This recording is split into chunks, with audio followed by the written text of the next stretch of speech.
বাংলাদেশ জাতীয় ফুটবল দলের head coach হিসেবে সবচেয়ে বড় নাম এখন জার্মান ট্যাকটিশিয়ান বার্নার্ড স্টক, যার হাত ধরে হাঙ্গেরি ৪৪ বছরের খরা কাটিয়ে ইউরোর মূল পর্বে জায়গা করে নিয়েছিল এবং টুর্নামেন্টে পর্তুগালের মতো দলকে রুখে দিয়ে রাউন্ড অফ 16-এ নিয়ে যাওয়া বার্নার্ড স্টকের ক্যারিয়ারের অন্যতম সেরা সাফল্য। তাছাড়া হাঙ্গেরি অনূর্ধ্ব-20 দলকেও বিশ্বকাপের নকআউট পর্বে তুলেছিলেন তিনি।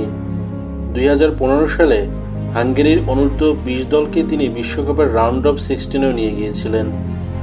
সেখানে তারা চ্যাম্পিয়ন সার্বিয়ার কাছে অতিরিক্ত সময়ের নাটকীয় গোলে হেরে বিদায় নেয়। এছাড়া তার অভিজ্ঞতা রয়েছে বেলজিয়াম প্রো লিগ ও second division, Romanian second division, স্লোভাকিয়ার ফার্স্ট ডিভিশনের মতো লিগে।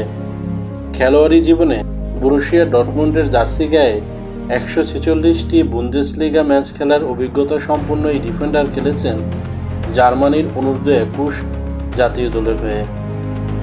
এছাড়া তার অভিজ্ঞতা আরও রয়েছে জার্মানির সেকেন্ড ও 6 টায়ারে খেলার।